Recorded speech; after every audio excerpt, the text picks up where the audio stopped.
और पीएम मोदी ने कृषि कानून की वापसी की घोषणा ऐसे वक्त में की जब किसान आंदोलन नरम पड़ने लगा था।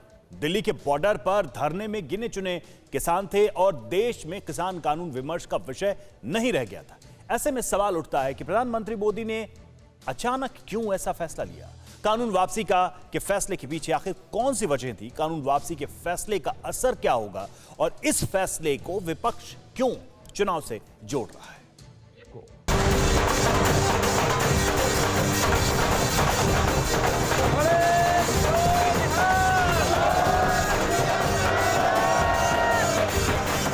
नए कृषि कानूनों से खफा किसानों की शांति क्रांति को ये प्रधानमंत्री मोदी का सम्मान है, ये खेतीहरों का मान है, ये भूमि पुत्रों की परवाह का प्रमाण है।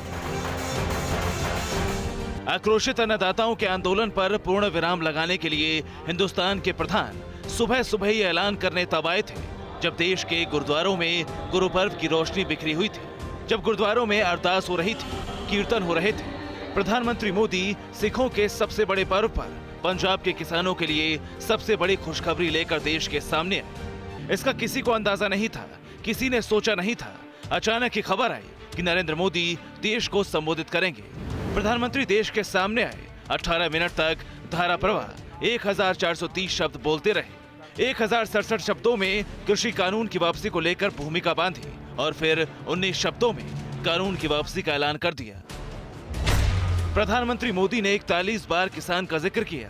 अपने भाषण में 24 बार देश का नाम लिया, 13 बार सरकार शब्द का इस्तेमाल किया, 8 बार कानून का, 5 बार पवित्र और 3 बार प्रकाश शब्द बोला। पूरे आत्मविश्वास के साथ बोल रहे पीएम ने नए कृषि कानून की वापसी के ऐलान के वक्त एक बार भी ना तो पंजाब, ना ही सिख या फिर आंदोलन का जिक्र किया। गुरु पर्व पर किसानों को तोहफा देने के बाद नरेंद्र मोदी सिर्फ 277 शब्द ही बोले। देश को प्रणाम कर संबोधन पर पूर्ण विराम दे दिया। बीजेपी के नेता पीएम मोदी की कृषि वापसी की घोषणा की कुछ यूं व्याख्या कर रहे हैं। आपसी समन्वय से, बातचीत से, संवाद से हम इन समस्याओं का समाधान करेंगे। लोकतंत्र की सबसे बड़ी ताकत होती है और इस ताकत का इस्तेमाल करते हुए प्रधानमंत्री जी ने तीनों कानून को वापस लिया है। आज इस बात के लिए प्रधानमंत्री मोदी जी का हृदय से अभिनंदन करना चाहिए। उन कानूनों के पीछे प्रधानमंत्री जी की साफ नियत थी कि किसानों के जीवन में क्रांतिकारी बदलाव आए, लेकिन मुझे दुख है कि इन कानूनों का लाभ हम देश के कुछ किसानों को समझाने में सफल नहीं हो पाए। ने ये जो फैसला किया और अनाउंस किया कि तीनों जो कानून किसानों के खिलाफ थे, वो उन्होंने, जो किसान हमारे पंजाब के समर्थन के खिलाफ हैं, वो उन्होंने वापस ले लिए और माफी भी किसानों से मांग ली। तो इससे बड़ी बात नहीं कोई कर सकता। किसान इसे अपने संकल्प की सिद्धि बता रहे हैं, सच की जीत बता रहे हैं। आंदोलित किसान नाच रहे हैं। हवा पानी धूप से साक्षात्कार करते हुए सड़क पर बैठने वाले किसान मिठाइयां बांट रहे हैं, लेकिन फिलहाल बॉर्डर पर बैठे रहने की बात कर रहे हैं और इसके पीछे कुछ यूं तर्क दे रहे हैं। पीएम मोदी के तीनों कृषि कानून वापस लेने के इस फैसले के बाद देखिए किस तरीके से जो गाजीपुर बॉर्डर पर किसान हैं, क्या वो खुश हैं या उनका जो रिएक्शन है वो जानने की कोशिश करते हैं। काफी बड़ी संख्या में यहाँ पर किसान जुटे हुए हैं। हमारे जो तीनों कानून को लेके जो हमारी जायज मांगे थी वो आज पूरी हुई है और अभी हमारी एमएसपी पे बात होनी है और जो देश प्रदेश के अंदर जो किसानों पे झूठे मुकदमे दर्ज किए गए उन पे भी अभी हमारी बातें होनी है और जो हमारे किसान शहीद हुए ना, किसान शहीदों का दर्जा भी दिलाना है। अभी किसान कहीं नहीं जाएगा, बॉर्डरों पर डटा रहेगा।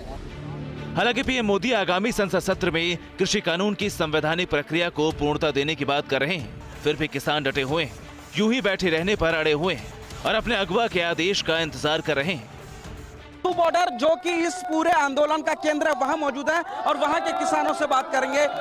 माननीय प्रधानमंत्री जी ने अब आज ऐलान कर दिया है कि वो कृषि कानून तीनों वापस ले रहे हैं। कैसे स्वागत करते हैं इस फैसले? हम इस बात का पूर्ण दिल से स्वागत करते हैं, लेकिन जब तक हमको इस बात का रिटर्न नहीं मिल जाता, हम जहां से नहीं हिले।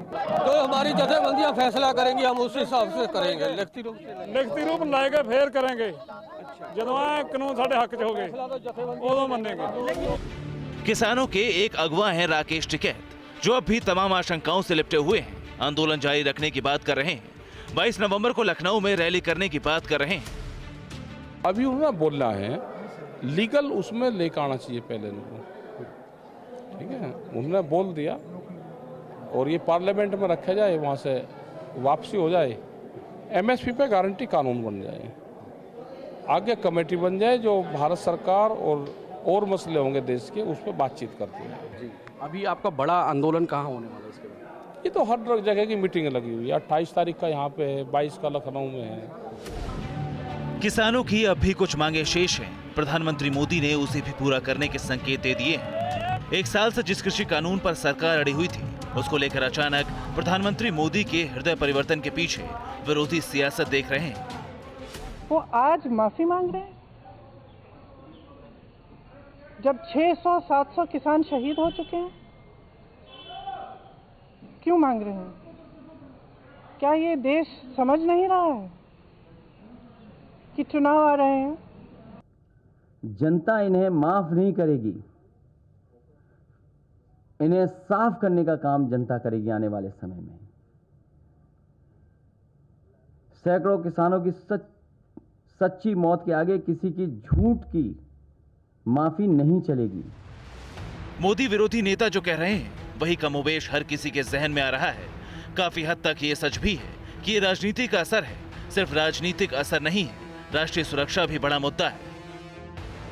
रिपोर्ट बताती है कि किसान आंदोलन के बहाने खालिस्तानी पंजाब में अशांति की साजिश कर रहे थे। कुछ भारत विरोधी ताकतें किसान आंदोलन के जरिए साजिश कर रही थी। गृह मंत्री अमित शाह से मुलाकात के दौरान राष्ट्रीय सुरक्षा के खतरे को लेकर कैप्टन अमरिंदर सिंह ने इनपुट भी सौंपा था। लेकिन इसमें कोई दो राय नहीं है कि प्रधानमंत्री मोदी के इस फैसले पर सियासी असर है।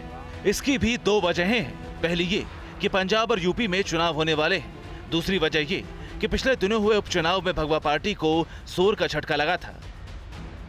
अलग अलग सूबों में 29 विधानसभा और 3 लोकसभा सीटों पर उपचुनाव हुए थे। लोकसभा उपचुनावों में भारतीय जनता पार्टी 3 में से 2 सीट हार गई। विधानसभा की 15 सीटों पर बीजेपी और 8 पर कांग्रेस का कब्जा हुआ।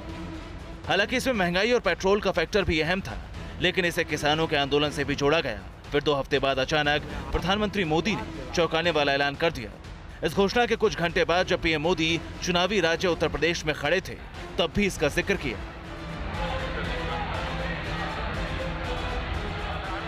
इस कटु सत्य को कोई भुला नहीं सकता है कि वो उत्तर प्रदेश को लूटकर नहीं थकते थे और हम काम करते करते नहीं थकते हैं। दरअसल 5 राज्यों में अगले साल के शुरू में चुनाव होने हैं। मणिपुर, गोवा, उत्तराखंड के अलावा यूपी और पंजाब में चुनाव होगा, जहां बीजेपी के लिए चुनौती बड़ी है। पंजाब से पहले देश के सबसे बड़े सूबे यानी उत्तर प्रदेश के सियासी समीकरण को समझिए, जहां के किसान आंदोलन का हिस्सा है। आंदोलित किसानों के लिहाज से पश्चिमी उत्तर प्रदेश सबसे अहम है, जहां 110 सीटें हैं। पश्चिमी उत्तर प्रदेश में बीजेपी को 2012 में 38 सीटें मिली थी, जबकि 2017 में 88 सीटें भगवा पार्टी ने जीती थी।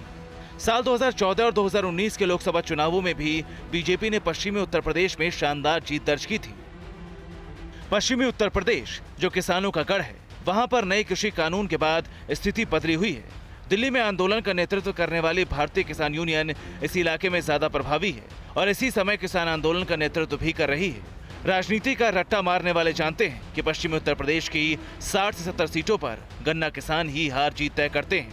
योगी सरकार ने गन्ना किसानों को मीठा तोहफा भी दिया था। अब जिस तरह से प्रधानमंत्री मोदी ने खुद कृषि कानून वापसी का ऐलान किया है, उससे पश्चिमी उत्तर प्रदेश में चुनौतियां न्यून रह जाएंगी। यूपी की तरह पंजाब में भी किसी पार्टी के लिए सत्ता के शीर्ष तक पहुंचना नामुमकिन सा है।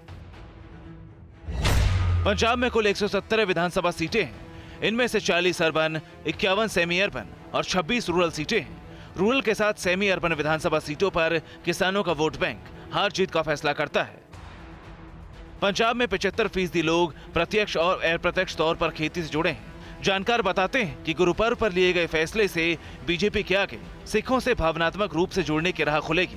अब जरा समझिए कि प्रधानमंत्री मोदी के इस फैसले का खासकर यूपी और पंजाब में क्या असर होगा। बीजेपी और कैप्टन अमरिंदर सिंह एक साथ चुनावी रैली में उतर सकते हैं। किसान आंदोलन के नाम पर एनडीए से अलग हुई अकाली दल की सियासत कमजोर होगी। पंजाब में कांग्रेस को भी बड़ा झटका लग सकता है। यूपी में अखिलेश यादव और जयंत चौधरी को झटका लग सकता है। वजह यही है, कुछ पार्टियां इससे अपनी जीत साबित करने में जुटी हैं, तो कुछ किसान आंदोलन के दौरान हुई किसानों की मौत का हिसाब मांग रही हैं। 1.5 ਸਾਲ ਤੋਂ ਡਟੇ ਹੋਏ ਨੇ ਸਾਡੇ ਕਿਸਾਨ ਵੀਰ ਦਿੱਲੀ ਦੀ ਸੜਕਾਂ ਤੇ ਕਾਲੇ ਕਾਨੂੰਨਾਂ ਨੂੰ ਵਾਪਸ ਕਰਾਉਣ ਵਾਸਤੇ। ਅੱਜ ਮੈਂ ਉਸ ਮਾਲਿਕ ਦਾ ਸ਼ੁਕਰਾਨਾ ਕਰਦੀ ਹਾਂ ਜਿਨ੍ਹਾਂ ਨੇ ਇਸ ਕੌਮ ਨੂੰ ਇਹ ਬਲ ਬਖਸ਼ ਕੇ ਕਿਸਾਨਾਂ ਤੋਂ ਇਹ ਲੜਾਈ ਲੜਾਈ ਤੇ ਲੜਵਾ के आज फतेह ते जित भी करवाई। असल में नए कृषि कानून के खिलाफ जब किसान सड़क पर उतरे थे, उसी के बाद से अकाली दल ने बीजेपी का साथ छोड़ दिया था। आपको बता दें कि कृषि कानून बिल लोकसभा में पेश किया गया, जो 17 सितंबर 2020 को पारित हुआ। किसानों ने 3 नवंबर को देशव्यापी सड़क नाकेबंदी का ऐलान किया। 26 नवंबर तक किसानों के गुट दिल्ली की ओर बढ़े तो हरियाणा के अंबाला में उन्हें तितर बितर करने की कोशिश की गई। 3 दिसंबर 2020 को सरकार और 35 किसान संगठनों की बैठक हुई, लेकिन नतीजा नहीं निकला। 15 सितंबर 2020 को किसानों और सरकार के बीच 5वें दौर की बातचीत हुई। 21 दिसंबर 2020 को किसानों ने भी विरोध स्थलों पर 1 दिवसीय भूख हड़ताल की। 12 जनवरी 2021 को सुप्रीम कोर्ट ने 3 कृषि कानूनों पर रोक लगाई और एक कमेटी का गठन किया। 22 जनवरी 2021 को 11वें दौर की वार्ता में किसान अपनी मांग से पीछे हटने को तैयार नहीं हुए। सरकार ने सख्त रुख दिखाया। 26 जनवरी 2021 को किसानों ने दिल्ली में ट्रैक्टर परेड निकाली। इस दौरान आंदोलनकारियों और पुलिस में झड़प हुई। 6 फरवरी 2021 को किसानों ने दोपहर 12 बजे से दोपहर 3 बजे तक 3 घंटे के लिए देशव्यापी चक्का जाम किया। जुलाई 2021 में लगभग 200 किसानों ने 3 कृषि कानूनों की निंदा करते हुए संसद भवन के पास किसान संसद के समानांतर मानसून सत्र शुरू किया। 15 सितंबर 2021 को किसान आंदोलन के कारण बंद पड़े सिंघू बॉर्डर पर रास्ता खुलवाने के लिए सरकार ने एक समिति बनाई। 1 साल में दिल्ली तक रैली हुई, हिंसा भी हुई, कई किसानों की मौत भी हुई। फिर वो दिन आया जब पीएम मोदी ने उस कृषि कानून की वापसी का ऐलान कर दिया, जो सरकार और किसानों के बीच दीवार बनकर खड़ा था। Bureau report, TV9 Bharatvarsh. अड़ी सोमवार से शुक्रवार शाम 6 बजे सिर्फ टीवी9 भारतवर्ष पर।